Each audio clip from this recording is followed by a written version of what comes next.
Hello sa aming mga kababayan! Ito ang aming first episode ng JCA After Office. Dito pag-uusapan natin yung mga nangyayari sa ating mga palipaligid, ano yung epekto sa ating buhay, at sa komunidad na rin. So ako po si Josephine Bacani, kasama natin Jake Aguilar po.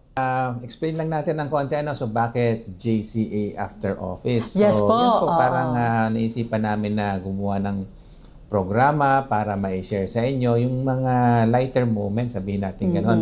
Hindi puro seryoso, hindi puro batas, kasi alam natin pag batas medyo malalim masyado. So yun lang, gusto lang namin i-share yung other side ng JCA Law Office. Yeah, yung hindi lang namin tatalakayin yung mga kaganapan sa loob ng opisina, bagkos, pati na rin yung mga happenings surrounding us, no? Kung paano yung makaka-apekto sa atin. Para makilala nyo kami bilang tao din, tao lang po. At saka yan, yung kung ano mga trending dito sa atin, yun nga, hindi lang puro legal, pero mga bagay-bagay na importante sa atin. That's Filipino. Right. Katulad na lamang, yun pong, nakita niyo ba Sir Jake, yung nag-viral na TikTok video about corruption sa Pilipinas? Yeah, yun nga yung trending ngayon, although minsan wala na tayong anong comment para mo dun, makikismis. Sir Jake? Yung parang ganito. Like ano ba ganun, yan? Sir Jake. Yung nakalagay dito, anong multo mo? Yung progresibong Pilipinas para di namin kailangang umalis. Sa kanya yon. Sa iyo, Sir Jake, ano yung masasabi mo dyan? Nakaka-relate nga din ako dyan kasi ako din naman, kaya din ako nakapag-isip na yun nga, mag-abroad, pumunta dito sa Canada.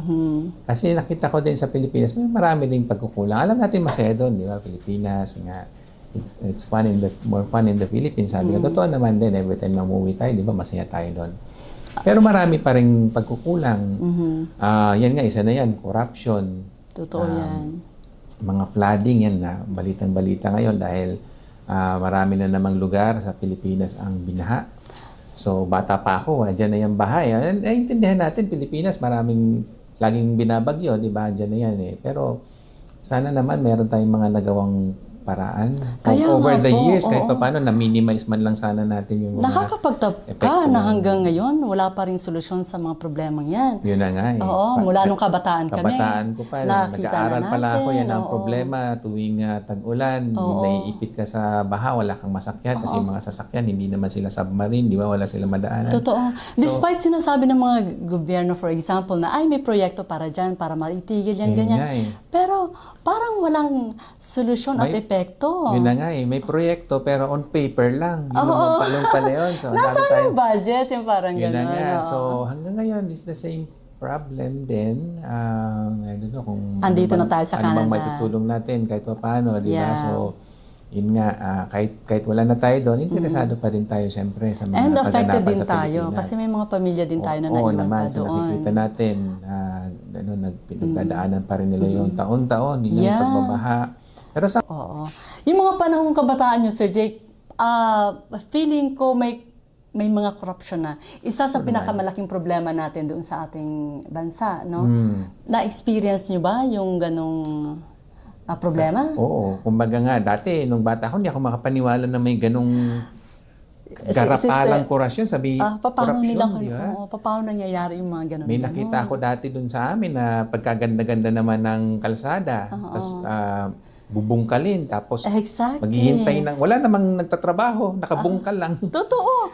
At yung maayos na nadaan, tapos, bakit sinisira? Yun nga. So, kung ano yung maayos, yun pa yung binungkal. Pero ang dami-dami dyang wasak-wasak na kalsada. Hindi nila ayusin. Parang later lang ako nagkaroon ng kaalaman na yun pala, ang sistema ay kailangan may proyekto para merong budget. Ganun ba yun? Ngayon nag-agree ako dyan kasi yun din na rin ang nakikita ko. Siyempre kahit pa paano, hindi naman tayo bulag. Nakikita natin yun. Akala nga natin kwento-kwento lang. Kwentong kutsero na parang exaggerated. Hindi siya exaggerated. Totoo pala siya. But it's happening really. Para lang magkaroon ng project, yun, kailangan may konting galaw-galaw, may konting papel.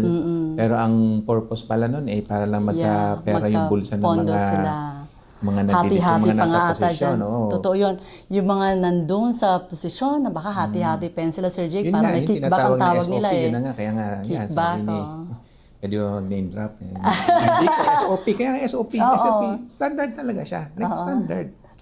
Well, hindi ka magkaka-project Kung wala kang ibibigay, so magbibigay Kasi kami for syempre, yung allocation for the budget, yung Department of Budget Management, magsasubmit ng mga expenses for the particular project, is sasubmit sa Kasi Kongreso kung and wala all kang that. ibibigay, hindi ka ma-approve. Walang mangyayari. O kahit pa under check ng COA, yung mga expenses for the project, Sir Jake, meron kasi I cannot mention, but maaaring may kickback sila, Sir Jake. That's why they approve it. I don't know how true is that, but I believe or I think that's what's happening there. Pero ito lang din, masasabi ko sa corruption, hindi lang naman din Pilipinas yung corrupt. Di ba? Yeah, At it's sabi nung anywhere in the globe. Wala na tayong pag-asa kasi nga dahil sa corruption, wala tayong pag-asa, wala namang. Pero if you think about it, marami din namang bansa na perceived na corrupt, hindi na huwag na tayo magbanggit na kalusubil tayo. pero marami din, di ba? Hindi lang naman Pilipinas yung corrupt, pero somehow tinan mo na umangat din naman sila. So tayo kahit papaano may pag-asa pa din sa tingin ko. So what do you think, Sir Jake? Is it the governance, the people in the government, or the people itself? Kasama na yun. Ako mas naniniwala na it's the people itself kasi nga maraming bansa, ito banggitin natin, Japan, halimbawa. O yung in terms of natural resources daw, halos wala sabi nilang gano'n. Singapore, sabihin natin, isa pa yan, wala namang natural resources. Pero yung sa tao, kumbaga yung tao mismo, ang resources nila. At makikita naman natin ngayon, and we can see, mga progresibong bansa sila, mayaman sila. Despite the fact na may kakulangan sila sa resources nila. Yeah. So, sa atin sa naman, tao din talaga. Yeah. Sa atin naman masasabi ko na sa tao rin. Kasi yung tao, tumatahimik kahit na nakikita nila na may pondo, hindi ginagalaw ng gobyerno, walang nangyayari. Tahimik lang rin sila. Parang, okay, it's okay. Sila naman yung nasa posisyon doon. Sila Nakasanayan na ngayon. Di ba, Sir Jake? Naging sistema na. Systemic. Dapat na siya. may boses sila o ipaglaban nila na, project yan dito, dapat matamasa na namin yung dapat maiwasan like baha or ano pa man dyan kalamidad. Sa tulong ng buong sistema, wala tayong isang sektor lang o isang tao na pwedeng sisihin. Like, sabihin natin buong sistema yun Kasi di ba yung mga nakaupo na natin, government official, inelect din naman ng tao yun. I know. Sino ba nag-elect nun, di ba? Already. Tao din naman. Tapos later on, sisisihin natin sila. Sino ba naglagay dun sa posisyon na yun? Tao din Exactly. And then hinayaan na lang natin na gagawin lang nila sa atin yan. Tinotolerate natin. Parang sabihin, andyan na yan. Ganun tayo somehow. Madali nga tayong makontento. Madali lang din tayo makalimot. Feeling kasi natin parang walang boses yung tao sapagkat wala silang power, Sir Jake, dahil tao lang, kung ano lang kami dito, wala silang power. Ang power nasa tao talaga, pero people power. Yun naman talaga pero somehow nga kailangan mo maging organisado at saka kailangan mo maging vocal din. Kailangan nating ma-address yung pag-usapan yung mga problema, yan. Minsan imbis na chismis pag-usapan natin yung mga solusyon somehow. Mas ikabubuti ng komunidad. Maging part tayo ng solusyon, hindi puro nga iaasa natin sa gobyerno. Lagi natin sasabihin, yung gobyerno kasi. Yun nga, sino bang naglagay doon? Parang kasalanan lahat ng gobyerno. Hindi natin alam na may counterpart din tayo doon.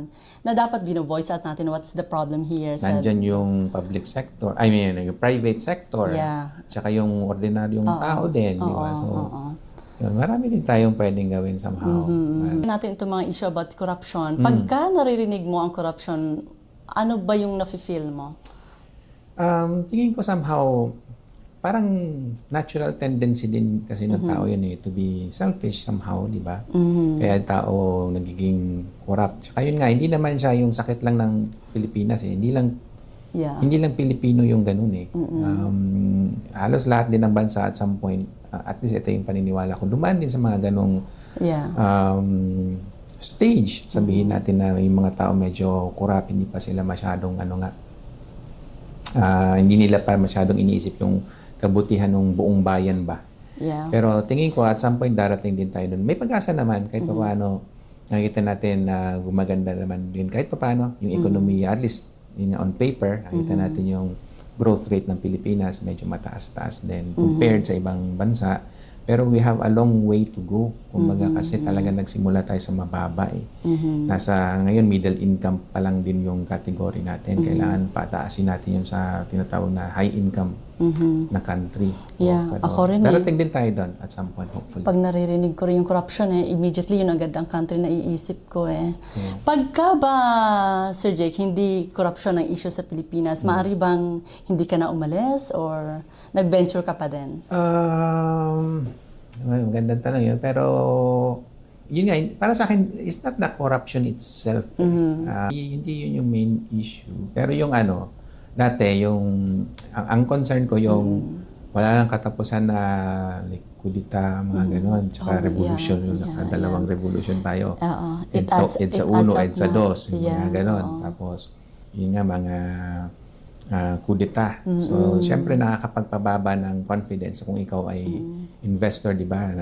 Gusto nating mag-attract ng mga foreign investor. Paano sila mag-i-invest? Mayat maya may kudita, di ba? So, delikado yung mga investment nila. So, dapat maging stable tayo. Maging solid tayo bilang isang bansa, di ba? So, hindi... Yeah, if you can get rid of this corruption thing, parang ang ganda ng tingnan na, mas maganda ang idudulot nito sa community, sa ating sarili, sa bansa as a whole. No, Sir Jake? Yeah. Speaking of corruption, talagang ang epekto nito sa ekonomiya malaki, sa tao malaki. At yan, kung may mga komento po kayo at may mga idea po kayo na nais i-share, maaari na yung pag-usapan sa susunod naming episode. Maraming pong salamat. Ako po si Josephine Bacani at ang ating kasama, Jake Aguilar po, sa ulitin.